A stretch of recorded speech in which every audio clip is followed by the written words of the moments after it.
ɗan adam sannan da samun waraka ta fannin amfani da maganin gargajiya na ƙasashen nahiyar Afirka. Ku saurare mu kowace ranar Laraba da karfe 10 na yammaci a tashar talabijin Hausa 7 tauraruwar al'umma.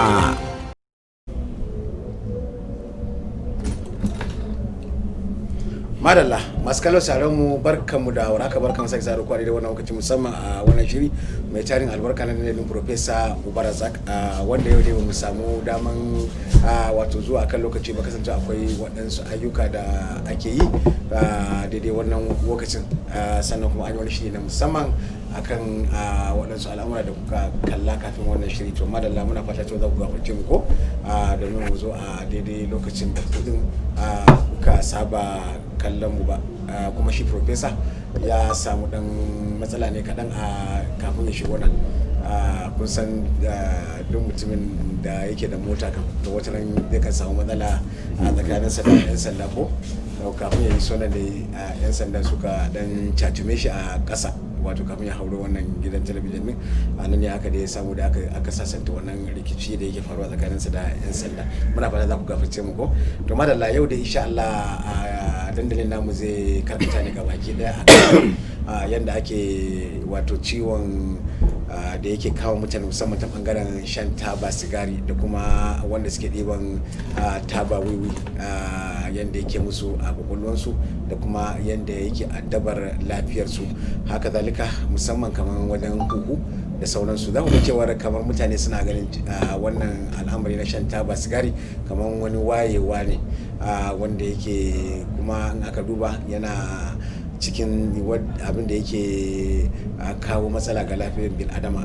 Kusan duk mashayin taba da wanda yake kusan ma da wanda yake shan taba din duk dai akwai matsaloli a wannan lokacin, domin in ya ɗebi shi hayakin nasa to za ka ga cewa kuma in ya busa to yana buso maka da cutar da take jikinsa ne. To kun ga ashe akwai matsala ko tsakanin mai shan taba da kuma wanda baya sha amma suna kusanci a tsakanin su.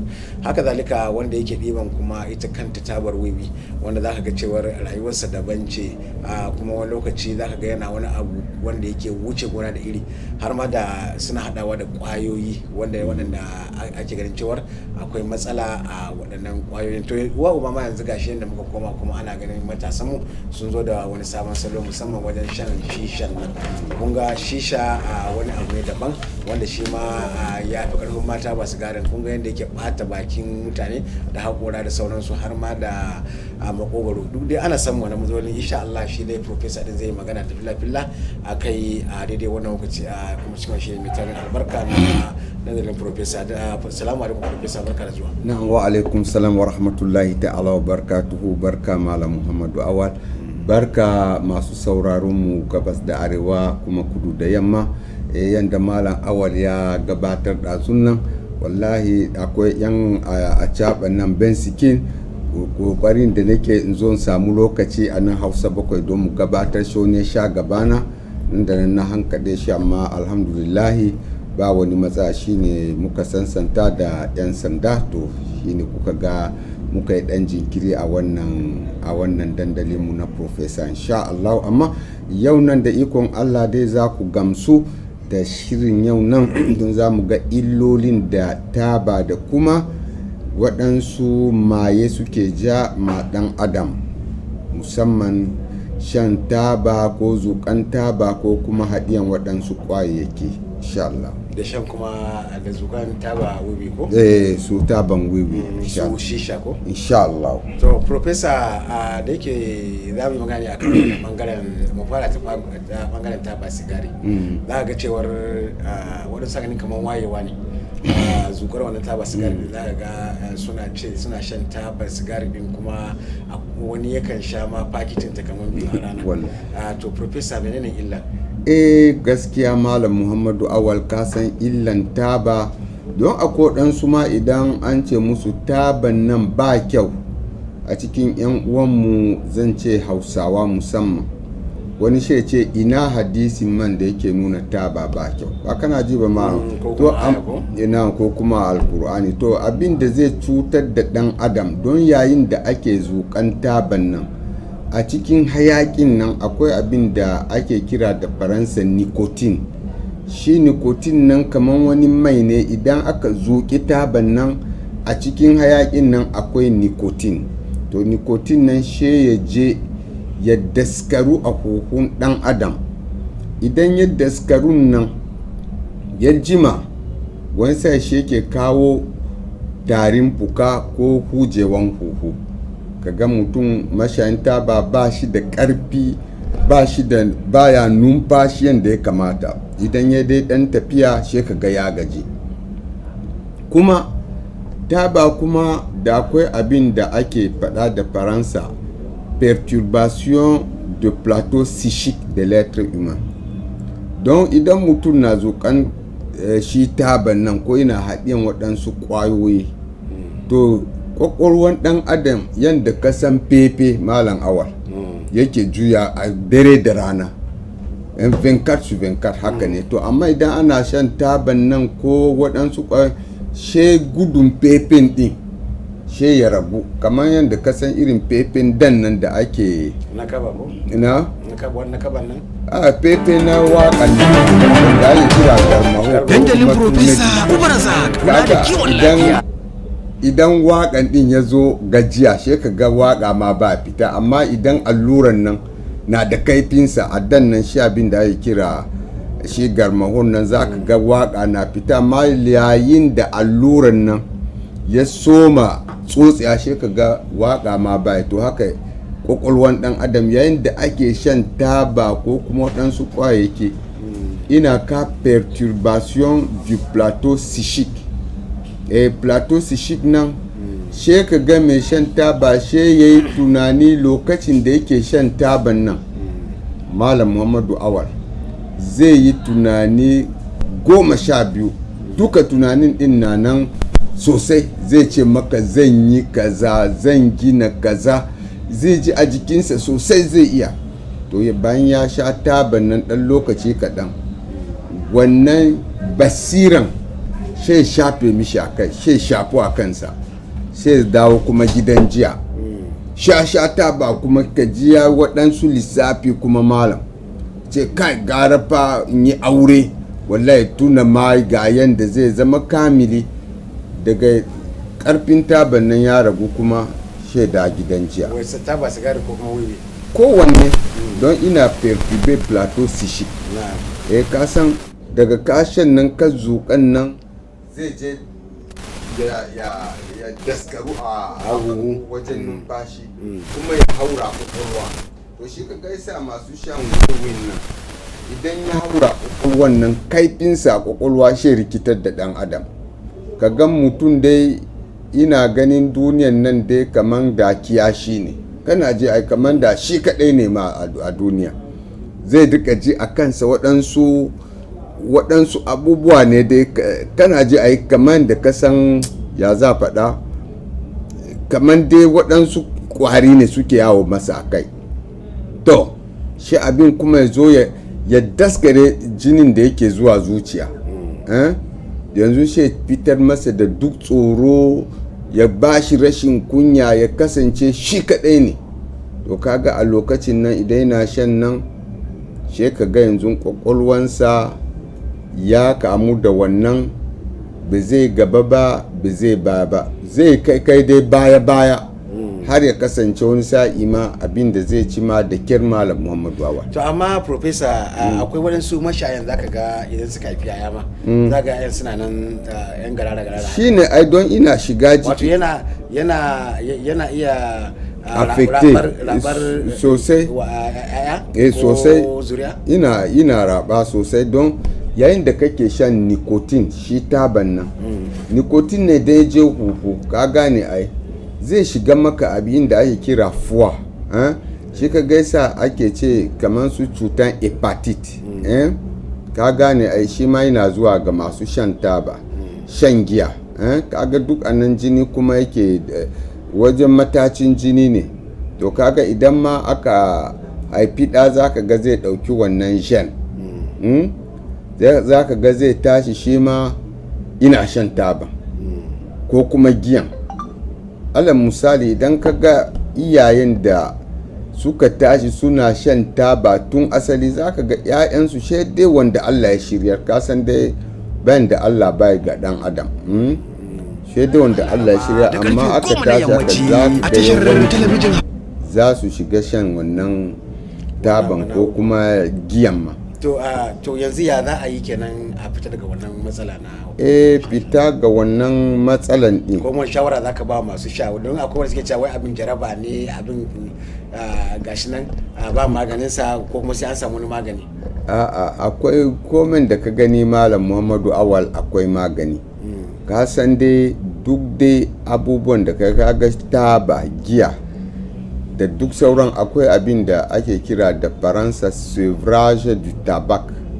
Sevrage kaman yadda ake yaye jinjiri a mama to shi ma ana yaye dan adam mai shan giya ko mai shan taba ana yaye shi ai ba za tsayar so ɗaya ba yadda kaga ake yaye dan adam to akwai yadda ake idan mutum na so ina shan taba ko da shekaru nawa ne to yanda za a yi ya nemi gauta shi gautan nan mai zaƙi-zaƙin nan a kodaushe idan harcinsa don kasan gauta mai daci ko mai zaƙin nan irin jajayen nan kamar wanda yake kamar yalo yawa to lokacin da ya samu jaraban taba ko kuma yana so ya sha taba to ya nemi gautan nan ya ci sosai ya tauna sha ruwa to ina hakan nan dai kwana ɗaya biyu uku wallahi ba zai kai sati ɗaya ba zai gama zai ji ma kamshin warin taban nan ma har da aka wuce a gabansa kaga don shi gautan idan yana cin wannan gautan ko yalo din sai ya tsaye da shan taba dole kai idan ya soma nan idan lokacin da yake sha'awan shan taba shi a kwakwalwansa ya ce to yanzu lokacin da sha'awan taba ya zo garanci gautan nan shi sai ya tauna ya ce sha ruwa to ruwan nan da shi abin nan shi sinadarin da yake cikin gautan nan zai shiga zai wanke mishi huhu zai ga da farko ma zai soma kaman zawayi zai fitar da waɗansu baƙaƙen abubuwa kana ji ai kuma fiskansa annurinsa zai dawo ina shan ruwa ina duk dattin taban da yake cikin duk dattin taba zaka gama fiskansa zai dawo sosai to ya kwakwalwa kuma za ta dan sosai zai rika ci gaba hakan nan kuma ina hutu don kasan mai shan taba ba hutu kuma yawan shan taban nan akwai wani jijiya kuma da yake hada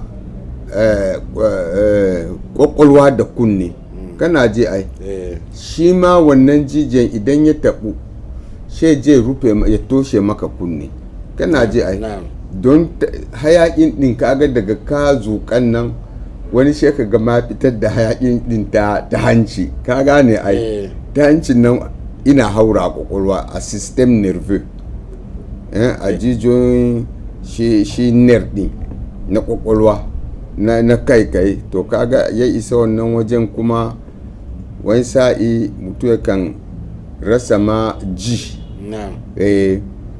to shine na'am akwai wato wanda suka turo mana da sakonni ba mu fara sun fara tambaya anan akwai amin mai hali yace masha Allah, sai Sunusi Saliu yace Ibrahim yace masha Allah, sai kuma mai kallon mu a yau da kullum Abubakar M Kacalla yace ina gaida Professor Barazak madalla.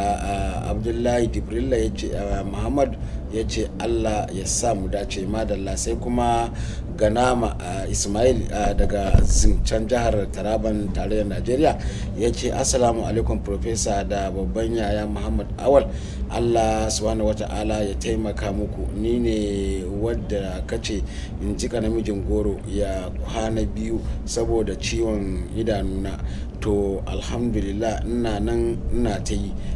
Yau kuma na zo da matsala ne na amozarin kai. Wallahi ina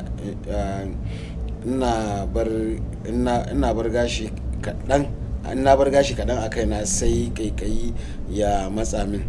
Da zarar na yi na yi aski sai ka ga gari fari na zubowa sosai daga kaina. Wani abokina ma ya ce min ai amozari ne ya kawo min ciwon idanu.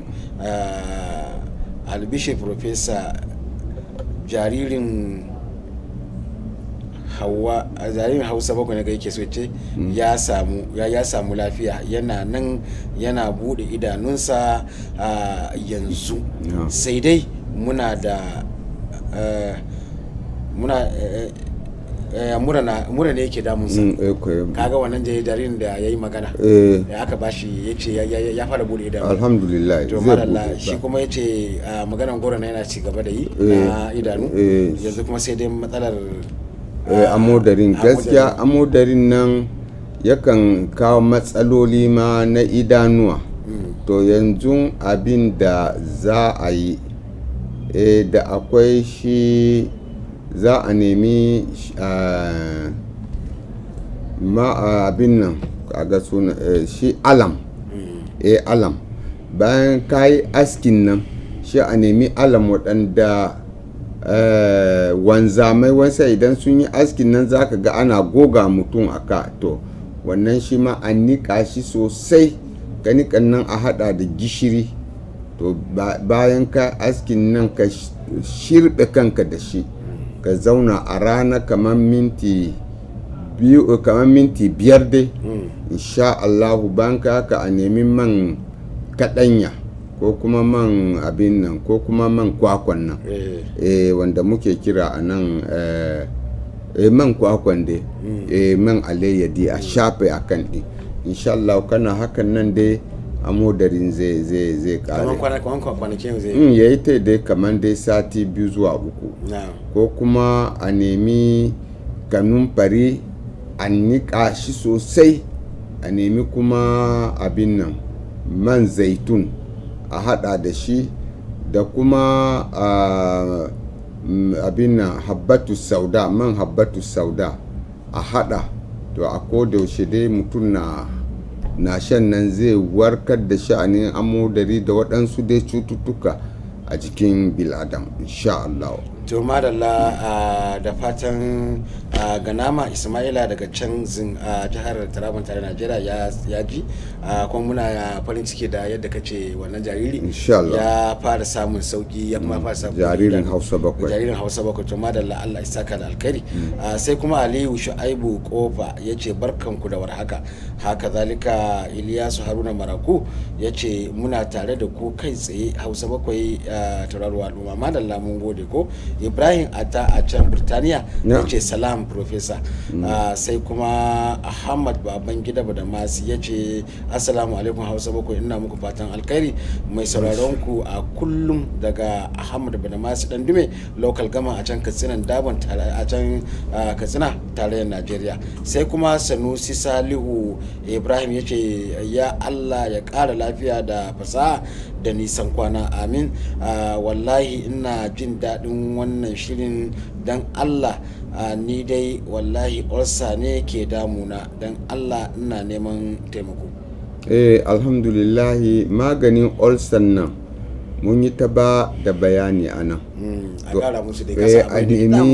A nemi tafarnuwa a niƙa shi sosai, a nemi kuma farin zuma a hada da wannan tafarnuwan ɗin. To a kodayaushe dai ana ɗaukan cokala 2 da safiya, 2 da rana, 2 da yamma, 2 da daddare, kuma ana yawan ta shan ruwa. To za a rabu da ulcer. Ko kuma namijin goro nan dai shi kansa ma a rika tauna shi zahiran a sha ruwa, to za a rabu da shi namijin goro ko? Shi namijin goro yana da waɗansu ayyuka. Akwai sunadarai da yawa. Don a bincike ma an ga sunadaran da suke namijin goro za su yi kaman 600 da yan kai. Namijin goro kawai gaskiya. To madalla, Profesa, akwai wanda ya yi tambaya akan ciwon kafa yana yawan damunsa, wato tun daga tafin kafarsa sai ya zo har gwiwa, sannan wadansu kuma har tuwon ɗawun sannan yana damunsu. Me matsala? Wannan problem neurologic ne, ner ne ana waɗansu ƙananan jijiyoyi ne. Daga manyan jijiyoyin na akwai waɗansu ƙanana su ne kaman kuran, kaman lantarkin jikin ɗan adam. To abin da za a yi, za a nemi shi tafarnuwan nan, shi ma a niƙa shi sosai, a nemi man kaɗanya a haɗa, to a riƙa shirɓe wajen ɗin, ko kuma ana matse kowane yamma a haɗa da ruwan ɗumi. Insha Allahu za a rabu da wannan. To madalla, sai kuma Aminu Gwandu ya ce assalamu alaikum, ina muku fatan alkhairi kamar kullum. Don Allah Profesa, ina neman taimako ne. Tambaya ita ce, don Allah me maganin ciwon zuciya da kuma zafin kirji? Na gode daga mai sauraron ku kullum, Aminu Gwandu. Madalla, mun gode. Ko maganin ciwon zuciya da kuma zafin kirji. Zuciya. Abin da za a nema na maganin ciwon zuciya, akwai ararrabin nan. A samu ararrabi, a tsuma shi a ruwa da kanumfari. Ya tsumu kamar letan ruwa 1.5, a bari ya tsumu kamar kwana 2, to mutu ya rika sha a koda yaushe. Yawa a ruwan din kuma an isa a yanka shi tafarnuwa guntu hakan nan a saka ciki, ba za a tafasa ba, a bari ana sha. To an fi so ma mutu ya rika shansa kullum dan adam kam, don zai wanke zuciya, zai wanke huhun dan adam, zai cire maka kitse a zuciya, don duk waɗannan kitse ne ya daska ruwan sa'i, ko kuma abin da ake kira vaso sanguine, jijiyoyin da suke da zuciya yake pompa jini kuma yake bi ta jijiyoyin. Wasa idan kitse ya yi yawa a ciki, abin da ake kira da faransa grace da cholesterol, ka gane ai. To kaga a lokacin nan jini baya gudana yadda ya kamata. To amma idan ana shan waɗannan abubuwan, zai wanke jijiyoyin ɗan adam, kai har ma wajen mazakurta, don duk jijiyoyin ɗaya ne. Ka sa abin da yake kama mazakurta malam awar daga zuciya ne. Idan zuciya pompa jini yayin da mutum yake sha'awan nan, to duk jinin nan na ƙwaƙwalwa da na kota ina, to shi yake zuwa ya taru a gaban ɗan adam. Ba wai wani ko jijiya ba ne ko abu, jini ne yake zuwa ya pompa gaban ɗan adam nan. To tukuna ka ga ya miƙun nan, to yayin da wannan wajen a ƙirjin nan a zuciya ka ga kuma ba aiki, shi ka ga sa ko mutum na wani ba numfashi sosai, za ka ga mazakurtansa wasu ma sukan kage a wajen, ko har ma ya kasu yawa sa a mutu. Ka gane ai. Wato duk irin wannan na kawo duk irin wannan. To shi muke ba da wannan fa'ida fi sabilillah ga dattabai masu gida da kuma masu neman aure, dai a rika a hada shi tafarnuwa da shi ararrabi da kuma kanumfari, a hada a dan kwalba na leta 1.5 nan, to a saka ruwa a ciki, a bari. Kada ce mutum ya sha ruwa kaman mutum da ya rika sha, shi ne ake kira entretien physique ai. Shi ka ga muke shan nan a kodaushe, muke da dan karfin mu, Allah yake dan kare mu mala kan saje ai. Muna shan wannan tsumi, a tsuma shi ana sha kan wannan kam, insha Allah wani matsala na numfashi, na wani gajiya duka za ku rabu da shi. Jamadalla, sai Ibrahim Atali ya sake da ya ce muna tare da kai Professor kai tsaye. Yawa Ibrahim Atta a can Manchester, a can kasan Ingila. Shi ne jakadanmu na dandalin Professor da kuma na Village de Mystère a can kasashen turai ko? Kasashen turai. To madalla, sai kuma Awar Sa'idu ya ce Allah ya kara basira. To madalla, yanzu za mu saurari kuma tambayoyi ko wanda bismillah a kara dagawa. Ba ma ji to sai anan.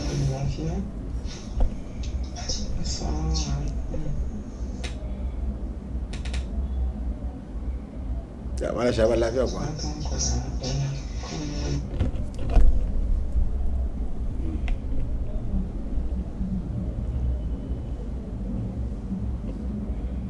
amma mu ji kuma fa. Assalamu alaikum wa rahmatullahi wa barakatuh. Hausa bakwai da fata a iya lafiya mai cikin kushe lafiya. na'am Gaisuwa ne ya da fata na ake zuwa a gare ku da kai da babban bakonka a gaishe ku an jira da fatan ake da Allah ina neman ƙarin bayani da dokta.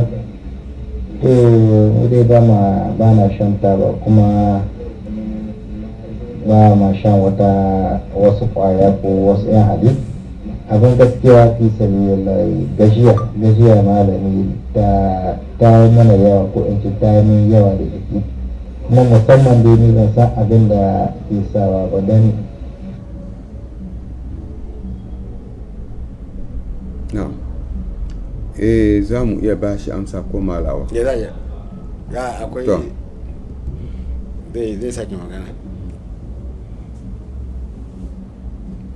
wani lokaci idan na kwanta zaki sahi dukkan ɗin jikina ciwo ke mini kamin in tashi dukkan jiki yana ta yi min ciwo ya ɗima mai ko ta ina to ban san ko me ke sa haka nan ba wani ƙauli ma sai ya iske ma kamar kwana baya isa ta yanzu misali kaga a kadarta yanzu in na kwanta kamin lokacin da za na farka to wannan lokaci da a ce masa ya ta komi na iya ta amma in na koma kwana na biyu na sake koma kwance to kai da kasan dai an kawo su duwatsu ne ana shibga bisa jiki ina neman karin bayani daga dokta da Allah muke sa haka nan ko gashi a ce ko me ne insha Allah assalamu alaikum warahmatullahi Wa alaikum assalam. Professor Kaji.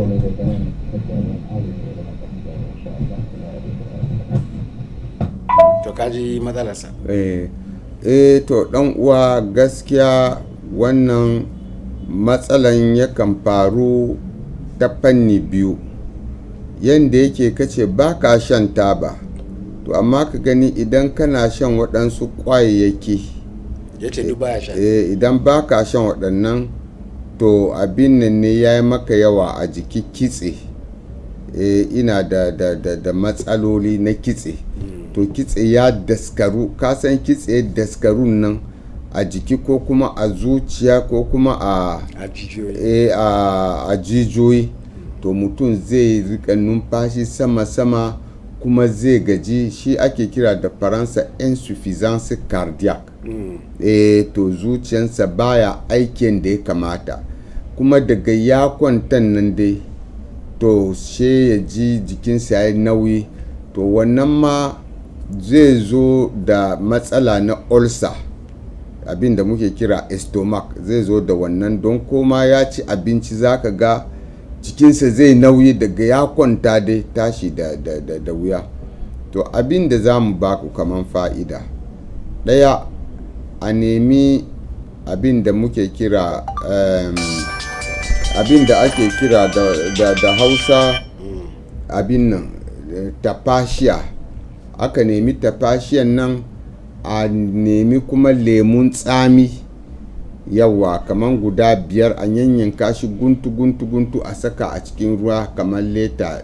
1.5 ko 2 a nemi shi ma kanumfarin nan a dandaka shi a zuba ciki to da kuma tsamiya shi ma to a saka mu ya tsumu kamar kwana 3 mutu ya rika sha ko da yaushe kuma da yamma idan za ka kwanta to ya kamata ka yi wanka da ruwan zafi ko ruwan ɗumi za mu ce to a ruwan ɗin ka nemi dankin gishiri guda ɗaya hakan nan ka ɗauki dankin gishiri poanye ka saka a ruwan ka juya kai wanka ya zama na ruwan ɗin na da ɗanɗanon gishiri kai hakan nan kam ko da shi don gishirin ɗin zai shiga a fatan ɗan ada ko waɗansu ramummuka inda gashi suke fitar na sha ya kira pore to a cikin nan ne a wannan ramummukan nan ne na jikin ɗan adam gashi ko? na?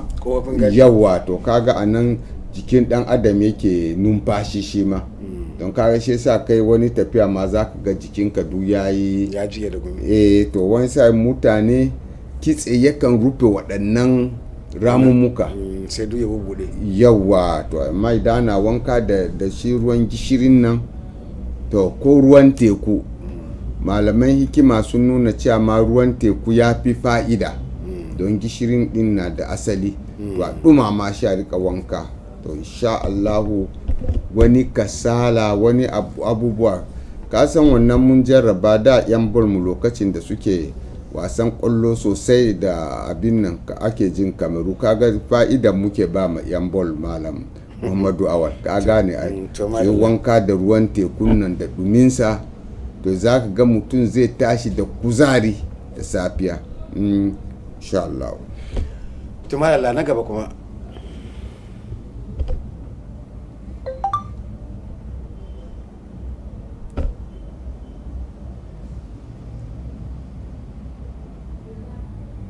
Assalamu alaikum wa rahmatullah. Barkanku da warhaka. Da Allah tambayoyi ne da ni guda uku. Na farko ina so a min bayani game da ciwon ciki. Kuma matar kamar yar kasuwa ce haka tana yawan zirga-zirga ta yanzu tana fama da ciwon jiki. Saboda haka da Allah Farfesa ya ba mu shawara. Sannan na biyu kuma maganin teɓa. Macen da take da 'ya'ya kamar 5 haka tana da teɓa, ya za a yi ta rage ta. Sannan kuma da Allah an bayani game da masu istimna'i, maza ko mata masu yin wasa da gaban su har su yi inzali. Shin hakan yana da cutarwa, kuma in yana yi wani ƙwayoyin cuta yake haifarwa, wanda zaka ga suna wasa da gaban su har su yi inzali. Ko huta lafiya. Sako daga Maryam jihar Zamfara. Na'am. To Hajiya Maryam ko ta ce na farko tukuna mace mai yawan zirga-zirga a jikinta. A wannan hajjan nan ta taɓo musamman abubuwa za mu yi ma shiri musamman akan wannan. Akan wanne kenan? Wanda mutane mace ko namiji take wasa da gabanta har ta kai inzali zuwan kai kenan. Shi muke kira da Faransa trouble de masturbation. Ba kana ji ba to kwanakin ba mun ba da bayani a nan. Maganan hajjan nan Allah ya saka mata da alkhairi domin yanzu a turai ma yakin da ake kenan mu ma a nan kwanakin ba a tashan Africa Media da muka yi bayani mun yi magana a kai. To shi masturbation nan yanzu a tafiyan da muke ciki kwanakin baya bai wata 5 ba da l'ONU, Organisation des Nations Unies. Na bangaren kiwon lafiya ko? Majalisar Ɗinkin Duniya. Yawa Majalisar Ɗinkin Duniya. Bai yi yau kaman wata 5 ko 6 ba da suka yi wani lissafi wani recensement cewa za ga adadin 'yan adam da suke duniya. Shi aka ga cewa 'yan adam da suke faɗin duniya suna nan miliyar 7.5. Miliyar ban san da miliyar 7.5. To a cikin miliyar 7.5 nan miliyar 5 mata ne. To she suka nuna cewa duk haihuwan da za a yi za ka ga inda ake haifa kamar a maternity za ka ga haihuwa 10 an haifi mata 7 ko 8. To she kasance mata yanzu su suka fi yawa. To shi aka ga a cikin miliyar 5 nan mazaje kuma miliyar 2.5. A cikin miliyar 2 nan da rabi a cikin kashi 100 da akwai kashi 40 da suka gaji da tsofaffi ne da ba ruwansu da mata ba kai dai sun gaji sun tsufa. Kai dai ma za ce ma da kirma bayan su yake miƙiya. A cikin wannan kuma akwai waɗanda so kuma a cikin wannan kashi akwai matasa da ya kasance su kuma ba za su iya amfani da mata ba domin ƙwayayyaki ya riga na kasa gabansu. Ba kana ji ba ma Muhammadu. To shi aka nuna cewa a ciki kuma akwai mazaje kuma da suka yi murabus da mata so waɗanda ake kiransu homosexual yan ludu su da su suke aure. Kaga duk suna rage kaifin yawan mazaje. Shi aka ga mazajen da za su iya amfani da mata Malam Muhammadu Awal a cikin kashi 100 na duniyan nan kashi 45 ne. To kaga matan sun fi yawa don kaga da yawa mazaje suna mutuwa a wajen yaƙi su ne sojoji yawanci a fursuna kana ji ai to ga matan barkata yanzu she tura suka yi wani abu da ake kiran shi da faransa sex toys kana ji ai wani dan injiniya aka yi shi kaman azzakarin dan adam ana saka mishi batiri a ciki kana ji ai idan saka batiri nan shi a dan kunna shi da kasa ake kunna tosila ya ta mamace aiki kana ji ai hashe ta inzare ta zuwan kai duka to dama can da yatsa suke maza ma wani sai kaga sun saka sabulu a hannu suna waɗannan abubuwan ya ga mace dai idan kiranta ya yi masa kyau ya sha'awe ta kawai ya je ɗaki shi kaɗai shi ka ga ina tuna kawai a cikin kwakwalwansa ya biya makansa bukata to abin na da illa hajiya yadda kika yi tambayan nan sosai ma don lokacin da mace take wannan akwai abin da ake kira hormone abin nan sexual mace to za ki ga a lokacin da ta shiga wannan abin din namiji ba za ta yi sha'awar namiji ba ko kuma tana nan da namiji duk abin da zai mata a zahiran ba za ta gamsu ba ko da ya sha tsumi yadda muke hada kaman tsumin da muke haɗan nan ko daushe ko da ya sha kaman su ango karya gadon amaryan nan to ka gani duk ba za ta ji komai ba malam muhammadu awa kana ji ai don a kwakwalwanta ya riga ya yi abin da muke kira kaman taban nan ne ai perturbation de disque psychique don kafin ta yi wannan kafin ta yi zuwan kai she ta tuna ko kuma she ta buɗe telefonta kana ji ai she ta ga su irin waɗannan abubuwan kasan akwai su sit a telefon yadda yanzu a zamani su sit abin nan da ake nuna lalata she ta buɗe ta gani tukuna sha'awa zai zo mata to wani cuta wani kwayar cuta take samu ko wani kwayar cutar ina ɗauke ma mutum basira da kuma sha'awa da kuma ina lalata dan adam kuma ma a cikin abin da muke kira abin da muke kira phenomenon paranormal cewa a rayuwar dan adam idan kana hakan nan ina tare maka wani annuri kana ji a shi zaka ga mutum gashi nan idan ya je koma wajen aiki ma komin turarin da ya saka to ba shi da haske kaga abinsa ma na baya a ce an yi mishi baki ne an yi asiri ne to wannan ina ka mishi abin nan phenomenon paranormal blocus ko kuma a ce bouchon a rayuwansa wajen a toshe masa duk waɗansu hanyoyin amma bai ka musu wasu cututtuka ina ka cututtuka mana to bayan toshe yawa da akwai cutan da yake ka namiji ana kiransa da faransa complex d'inferiorité complex d'inferiorité na malam awal cewa gashi nan ka kai namiji amma ka ga mace a gabanka da kyar bakinka zai budu ka ce kai wallahi ina son ki ina kaza ka zama namiji she ka ga dai mutum ya tsorata ko zai mamace magana she ka ga jikinsa na bari wato irin wannan cutar yake yawa irin wannan cutar to mace kuma fa mace ma hakan nan ne sai ka ga mata na gudun namiji tana sha'awar namiji amma ba dama ko da ya mata magana ma a tsorace take wato irin wannan cututtuka irin wannan cututtuka to kaga yawancin matan da suke wannan akwai masu kaiwa shekaru kaman 25 da ba su san namiji ba yayin da za su saduma da namiji suna tsoron nan ya riga shiga musu kai kana ji ai don sun saba da wannan yatsan nan to har ya kasance sun tashi hakan nan yayin da za ta haɗu da namiji sai ta tuna ko da wani bujimi za ta haɗu da zai na kasa ta kana ji ai malam Muhammadu Awa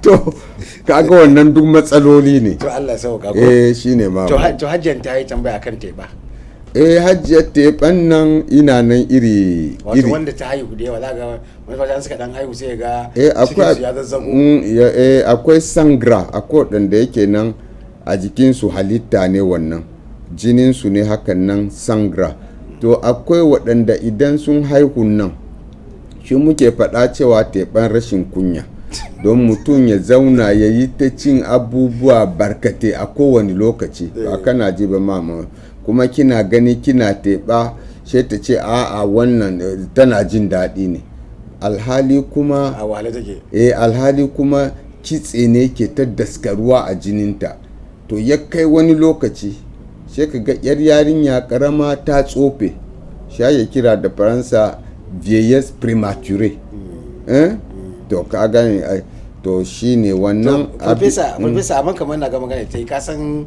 akwai wasu mata yin ta yi magana ce wani su ya safi aya kamar 5 wato kasan waɗancan ciye-ciye ne na wani abubuwa masu zaƙi ko kuma masu kawo masu zaƙi ba yasa ake wannan to wani sa ga cewa idan sun aihu sai ga cikinsu ya zama wannan wani iri shine ma awal nake faɗin maka wannan rashin abin da ake kira suivi ya za faɗa kasan a da iyayenmu kakanni a yanzu nan ma idan mace ta haihu ana ɗaukan lokaci a yi mata sukunun kan wannan da yaji kana je a yi mata su wankan bikin nan yadda ya kamata ba ka gane ba to a yanzu an watsar da wannan mara muhammadu awa haka gama mace ta haihu abin da za ta ci da kyar ba za a kula da ita ba to ka gashe cikinta ya zagonyen nan ma wani sa'i ta tuɓe kanta gaban mutum hakan nan she zama abin tsoro kana je a yi malam muhammadu to she muke ƙoƙari muke gaskiya shine muke roƙon iyaye idan dai mace ta haihu a kula da ita su ruwan zafin nan an kada ce abin da ne a bata tana sha kuma ana yi mata wankan bikin nan a yi mata barkono kunu da kan wannan tana sha to zai je abinci sosai zai je cire waɗannan ruwan nan wallahi ta cire kanta ma ka ce maka matan nan ta taba haihuwa ba za ka yadda ba kuma professor wallahi malam muhammadu awa to ka gani shine to yanzu akwai ta sake tambaya fa ta ce akwai wani suma wata mace wanda take samun yawan ciwon jiki amma yar kasuwa ce take haura gangara ke nake gani wannan zai kasance ko tana da idan ciwon jiki ne da akwai zazzabin jini palu du sang abin da za ta nema ta nemi tafashiya da kuma kanumfarin nan da lemun tsami a tsuma a kodaushe tana sha insha Allah zai wanke mata jini kuma tana wanka da shi ruwan da muka faɗan nan ko ruwan teku ko ruwan da za a saka gishiri a ciki to madalla na gaba na gaba Assalamu alaikum Hausa bakwai muna gaisuwa da Profesa sunana Abubakar Bello Aminu daga Zaria. Muna kallon wannan shiri to Allah ya taimaka Allah ya ba da sa'a. Amin. Allah ya ɗaukaka mana Hausa bakwai. Na'am amin. Assalamu alaikum wa rahmatullahi ta'ala wa barakatuhu. Na'am Mansur. Profesa Ubarazak da Muhammad Awal Garba na yi muku barkanmu da warhaka barkanmu da saduwa a cikin wannan lokaci. Ubangiji Allah ya ƙarshe mu. Profesa na farko na yi muku godiya, Ubangiji Allah ya saka muku da alhairi irin tarbo da kuka yi da ɗan uwana abokin ƙannina wanda ya taso daga Ghana ya kawo muku ziyara a can ƙasan Kamaru. Irin tarbo da an kamai wallahi alhamdulillahi mun gode wa Allah. Shi wannan samari ya bani labari irin tarbon da an kamai. To ubangijin Allah ya saka muku da alheri. Ko kuma muna fatan yadda professor ka faɗa ka ce kuna da wani taro da za a yi a can ƙasar Najeriya wanda ake kira conference, daga nan za ku taso ku zo Togo, sa'ilin nan in Allah ya nufa ya kaddara za ku iso ku shigo ƙasar Ghana. To alhamdulillahi Allah ya tabbatar da aka, kuma ubangiji Allah ya zo da ku ƙasan Ghana kuma kun shigo, za ku shigo Accra sabon zango, garin Hausawa, garin Malam Bako, Ankara, garin Malam Naino. To ubangiji Allah ya saka muku da alheri. Yau dai ina jin gaisuwa ne zuwa gare ku. Ni ne Mansur a nan kasan Ghana, Accra zangon Hausawa.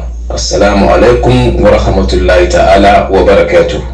Na'am, madalla Malam Mansur, mun gode maka kwarai da gaske. Baki kam sun iso lami lafiya, kuma alhamdulillah yadda ka ji bakin kam sun samu waraka. Insha Allah nake ga suka zo Ghana za su ba ku ƙarin bayani, don ba mu so zuwa nan TV da su ba, ka san ba kowa bane yake so a nuna fiskansa a duniya. Insha Allah, amma insha Allahu za ka gan mu a Ghana insha Allahu. Alhaji Mansur, mun gode maka kwarai da gaske. Assalamu alaikum. Professor, barka da yini. Barka da dare. A gaskiya muna jin daɗin wannan shirye-shirye da kuke gabatarwa a gidan TV na Hausa 7. Professor, ina ɗan da wata tambaya game da idan na yi wanka, bayan na fito daga wanka sai in kama jin ƙaiƙayi a jikina. So shine nake son a taimaka min da fa'idar da zan yi amfani da shi domin in samu sauƙi ga wannan matsalar. Na gode, Allah ya taimaki Hausa 7. Mai tambaya daga Aminu. Na'am. Madalla Malam Aminu. Abin da za mu bar kaman fa'ida, yayin da za ka yi wanka ka nemi abin da ake kira sabulun salau ko bakin sabulu na Hausa. Ka rika wanka da shi. Ka yi wanka da shi safe da yamma. A wankan kuma ka sa shi ma dankin gishiri. Kai wankan din shi ka shafe jikinka, ka nemi man alayyadi, man kwakwan nan, a nemi tafarnuwa, a niƙa shi sosai. Yanzu a ciki a haɗa kuma da gishiri, kamar cokala 2 na gishiri. Yanzu shi ka juya ka rika shafe jikinka a kodayaushe. Idan kai wanka, duk wani ƙaiƙayi ko ƙazuwa ne ko menene, insha Allah za ka rabu da waɗannan ƙaiƙayin, kuma fatan kama zai laushi kwarai da gaske. Duk masu matsala irin waɗannan a riƙa yin hakan ɗin insha Allah, don akwai masu busassun fata Malam Awa. Wanda bai da mai a jiki. A riƙa hakan. Wato shi kirgin fatan bai da ko irin mamman. Yawwa, ka san akwai hakan ɗin ma. To Allah ya sauka. Amina. Na gaba a rika shan ruwa kwarai. Assalamu alaikum wa rahmatullahi wa barakatuhu. Mai magana Abdullahi Abba Shuni, jihar Yobe, tarayyar Najeriya. Kamar awal ina gaisuwa kuma ina gaida babban bako Profesa. To abin da zan iya cewa shine akan shaye-shayen miyagun kwayoyi. Shaye-shayen miyagun kwayoyi har ga Allah babbar illa ce ta zama barazana a cikin matasanmu. Yawancin matasa ana shaye-shaye sosai fiye da yadda ake tunani. Wallahi samari yadda suka yi ɗauki wannan abin sai dai ina lillahi wa inna ilaihi raji'un. Babu kamar nan ƙasa ta Najeriya inda sani kwaya, ana yawan shan kwayoyi irin su tramol, su diaza, su refanol, su codeine, wuri waye duka.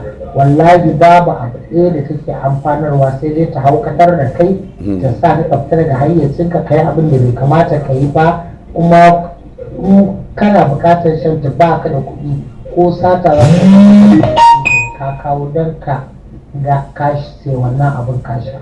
Allah rufa asiri, muna tare da masu shaye-shaye sosai, mun ga irin yadda suke yi, saboda haka gaskiya ba ɗabi'a ba ce da kyau, kuma ta ruguza matasanmu sosai. yana ɗaya daga cikin abin da ya ruguza matasan mu. Kamar a Najeriya ma an yi kiyasi ba inda ake shaye-shaye a kashi 10 na 'yan shaye-shaye, arewacin Najeriya ta ɗauki kusan kashi 6.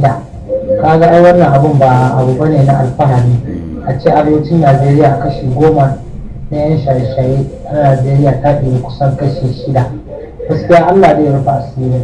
Mai magana Abdullahi Abba Shuni, jihar Yobe, tarayyar Najeriya. Ku huta wasu bakwai. Na'am. Madalla Abdullahi, madalla. Na gaba kafin mu karanto. Assalamu alaikum wa rahmatullahi ta'ala wa barakatu. Hausa bakwai, tauraron al'umma. Ina miƙa godiya ta da addu'a fatan alkhairi da gidan rediyo Hausa bakwai, gidan TV Hausa bakwai. Mu ba mu abinda za mu iya faɗa a wannan tasha sai dai addu'a da kuma fatan alkhairi.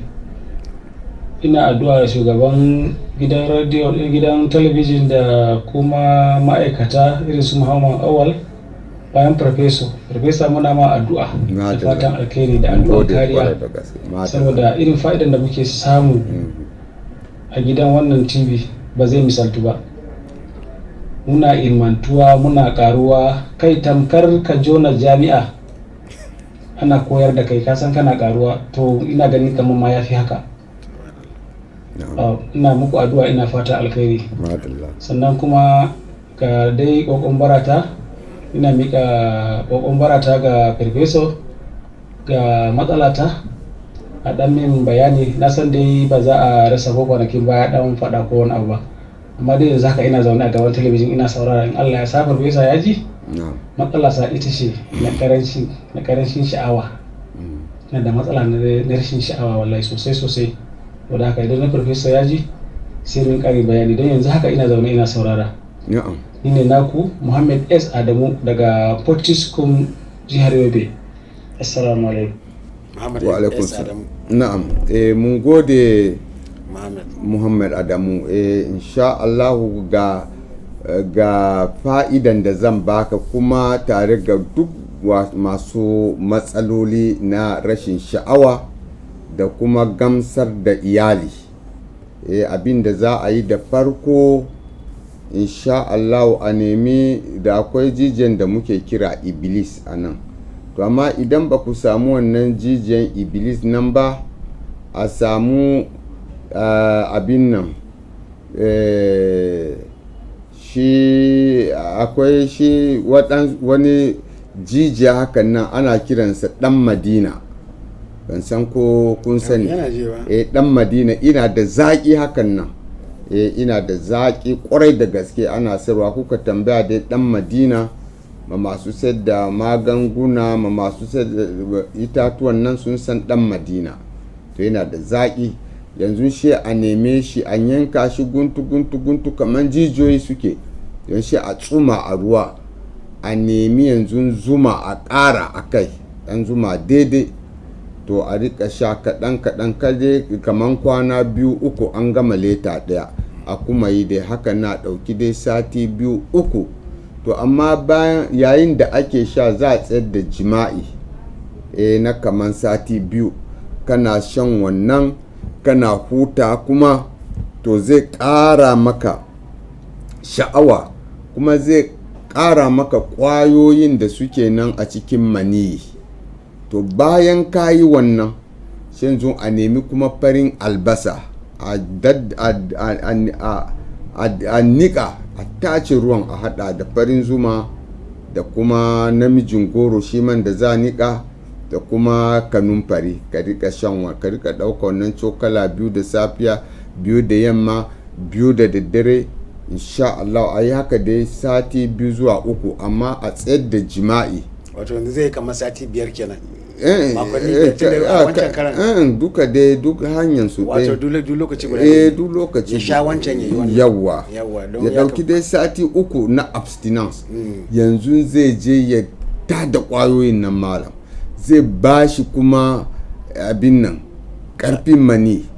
To yayin da zai sadu da iyali, shi yanzu ya nemi kuma dabino kaman guda 5 irin dabinun Makka da Madinan nan mai ruwan nan shi ma a ɗauka a ce a niƙa shi ya zama dai kaman tabo-tabo ya ake ba ya a haɗa da ɗan zuma to shi ma aka haɗa nan a bari ya tsumu kwana 2 ran da za ka sadu da iyali wannan muna ba da fa'idan nan ga masu gida masu iyali malam ko wannan domin kare sunnan ma'aiki sallallahu alaihi wasallam yanzu shi ka shafa akan alkalami yadda za mu faɗa yanzu kawai shi ka je ka kama aiki malam insha Allahu daga nan ba wani matsalan da zai kuma damunka domin ka san sha'awan nan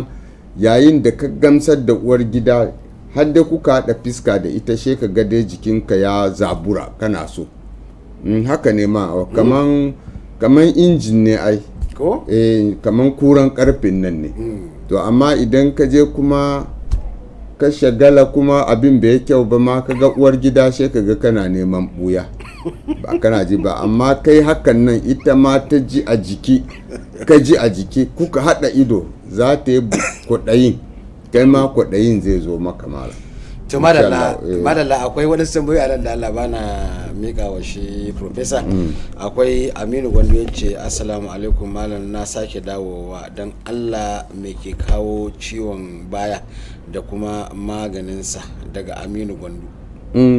Ciwon bayan nan mun ka magana mun yi bayani rannan akwai oda wani sa'i yan uwanmu za su tuna baya oda ga abin nan gadon baya to yanzu abin da za mu bar kaman fa'ida a nemi shemur dan guntu hakan nan a nemi kuma lemun tsami kaman 13 a yanyanka shi guntu a tafasa a letan ruwa 3 ya tafasu sosai yanzu mutum ya rika shan shi rabin kofi da safiya bayan ya ci abinci sosai da kuma yamma don zai cire mishi duk waɗansu kitse a baya to amma idan ya ga kitse na fitowa daudan na fitowa dan kwana 2-3 shi tsaya kada ya ci gaba don zai iya tafiya ya fitar masa da ruwan garkuwan jikinsa. To ba laifi akwai Sheikh Yusuf Alkali ya ce salamu alaikum maganin hawan jini da ciwon koda kidney kenan da hypertension blood paressuer yake damuna. Na hawan jinin nan da ya yi da muka faɗan nan don ya jafa ciwon nasa fana da yawa ciwon nasa akwai maganin hawan jini akwai da ciwon koda duk waje ɗin da hypertension hepatitis da blood pressure wato vitesse de sedimentation de sang kai dai ya so yin wannan fa'ida na yadda muka bar yanzu nan a nemi dan mur kaɗan a nemi lemun tsami kamar 13 an yanka shi guntu a tafasa shi a ruwa a rika shan shi rabin kofi da safiya bayan an ci abinci wato duk zai yi masa magani wannan zai masa magani insha Allah. To madalla na gaba. Assalamu alaikum wa rahmatullahi ta'ala wa barakatuhu. Malam Muhammad Abdul da ke da dakta ina muku barka da wannan lokaci da fatan an yi lafiya Allah kuma ya sa ku tashi wannan shiri lafiya.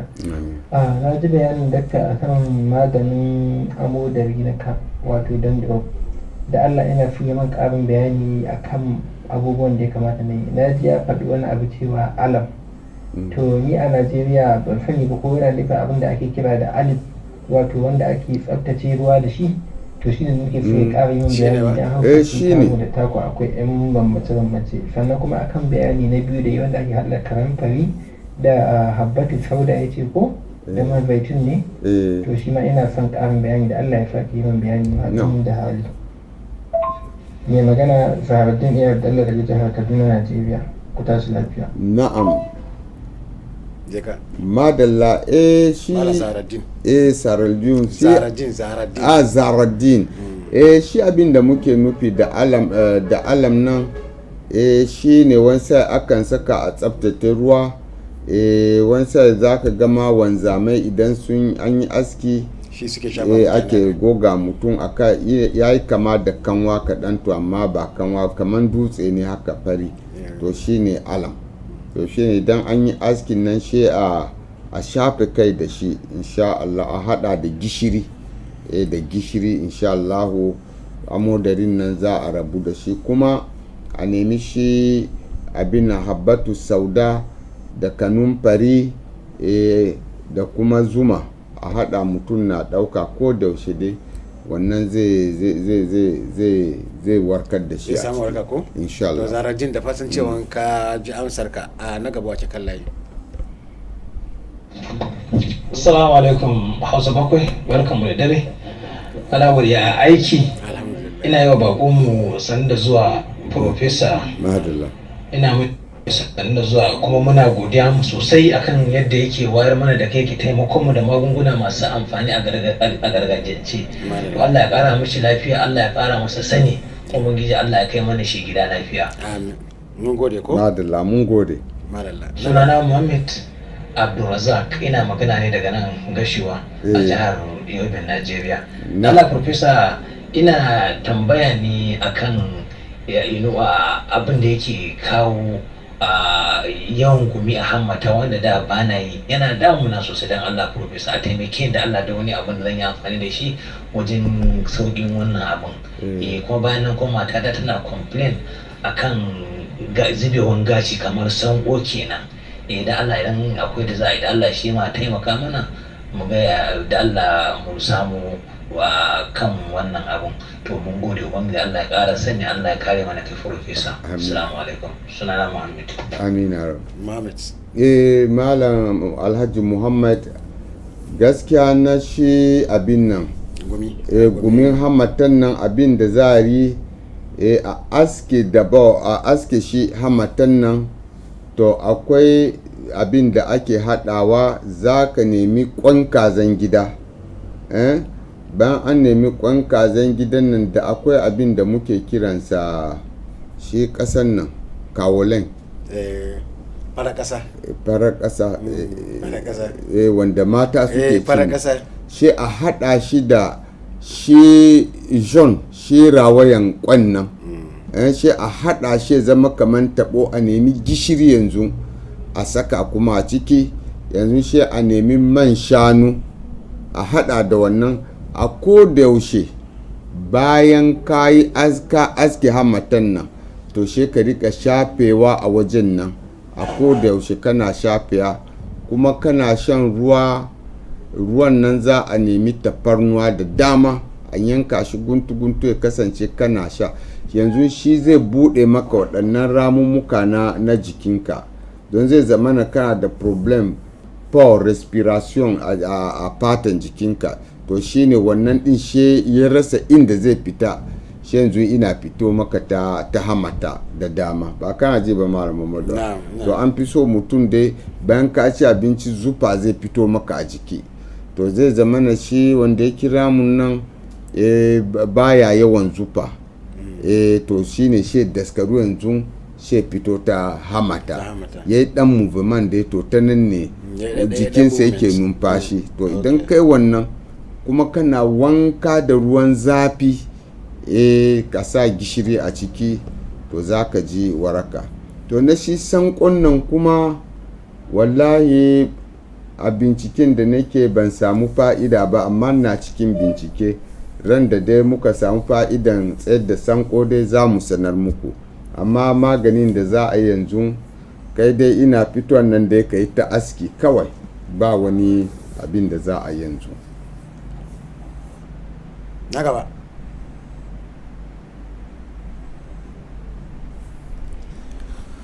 to Profesa kai makasa lokaci ya yi ko? wala gaske amma alaikum to wata yi nuna an lafiya ya gari ya harkoki ya kwana biyu da kasuwa bukar kuwa lafiya ne ko to ya kamata mu dakatar da shirin anan amma akwai zubairu zaria yake don Allah Profesa me yake kawo wani lokaci da daya daga cikin 'ya'yan marenan mutum yake kumbura ya yi ƙarfi, kuma menene maganin shi? Wannan akwai abin da ake kiransa da faransa varicocele, jijiyoyin ne, to a nemi kajiji da akwai jan kajiji da baki, a hada a dandaka shi sosai da ɗan dama, yanzu a tafasa shi, bayan an tafasa na sha, a sa jan kanwa, mutum na sha ko da yaushe, zai je ya wanke mishi mara ya kuma buɗe waɗannan jijiyoyi, insha Allah. To madalla, zai kuma to shi ya mara nan nasa za su ya rika shan dai wannan ɗin. To madalla, don jijiya ne. Na sai MSK Saba yace salamu alaikum mama, Allah ya ƙara basira. To madalla, mun gode ko. Me za ka faɗa a ƙarshe shi ne? A ƙarshe dai muna gaida duk masu sauraron mu, musamman Mansur daga can ƙasan Ghana, muna gaishe da Muhammad Sani Al-Amin a nan Bauchi kofan fada, da kuma babanmu Binta duk a nan Bauchi, da kuma uba Oga makaniki a nan dai Bauchi. Ina gai kuma da dukkan masu sauraronmu gabas da arewa, kudu da yamma, kuma ba mu manta da mai gidanmu PDG Abdullahi Sadu da duk yan uwansa da duk masu aiki a nan Hausa Bakwai, da kai ma Muhammadu Awal, barka. Tumarala Professor Weza, mun gode da wannan godiya da kai bar ko da gaisuwa da muka samu daga gare ka.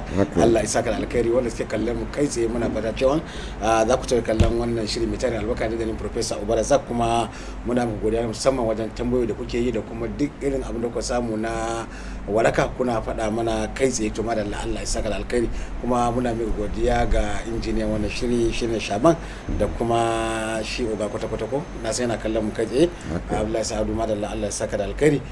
Sannan su babu a can da suka rakoka, da su Usaini ga baki daya, da Gambo da dai sauran duk waɗanda suke ainihin karkashin ka, muna musu godiya musamman, amma na mai godiya musamman ga Ata wanda yake can Ibrahim a can Burtaniya. Allah ya saka alkhairi ko tun yana kallon mu a koda yaushe, kuma yana yaba shirye da muke yi. Da wannan ne Muhammad Awal Garba da na kwance ne da kuma zama lafiya, sai kuma gobe idan mai kwame ya kai mu za ku sake tsaro mu a cikin waɗannan sabbin shirye-shiryen wanda muke kawo daga talabijin na Hausa Hotar Al'umma a koda wani lokaci. Da wannan ke ce da ku salamu alaikum wa rahmatullahi wa barakatuh. Yawwa, Hausa Bakwai tashar mu. Dandalin Farfesa ya zo don taimakar ku. Dandalin Farfesa yana ɗaukar wayar ku. Dandalin Farfesa shiri ne don taimakar ku. Hausa Bakwai tashar mu. Farko za na sanya sunan Allah in yi dace. Hausa Bakwai tashar mu. Ba ni dubun basira waƙar dai in yi dace. Hausa Bakwai tashar mu. Dandalin Farfesa zan wake in yi dace. Hausa Bakwai tashar mu. Ku kama gidan tibin Hausa Bakwai ku dace. Hausa Bakwai tashar mu. Gidan tibin Hausa Bakwai ni zani dosa. Hausa Bakwai tashar mu. Masu kuɗi suna rayuwa kuma ga talaka. Hausa Bakwai tashar mu. Ƙasashen Turai haɗa nahiyar Afirka. Hausa Bakwai tashar mu. Ku kama gidan tibin Hausa Bakwai na kanku. Hausa Bakwai tashar mu. Marasa lafiya marayu za ku yi dacewa. Hausa Bakwai tashar mu. Yana amsa kiran ku domin taimakar ku. Hausa Bakwai tashar mu. Gajiyayyu har haɗe marayu yau ga shirin ku. Hausa Bakwai tashar mu. Dandalin Farfesa shiri ne don taimakar ku. Hausa Bakwai tashar mu. Masu kuɗi ku dinga tsoron Allah ya yi ku. Hausa Bakwai tashar mu. Masu mulki ku dinga tsoron Allah ya yi ku. Hausa Bakwai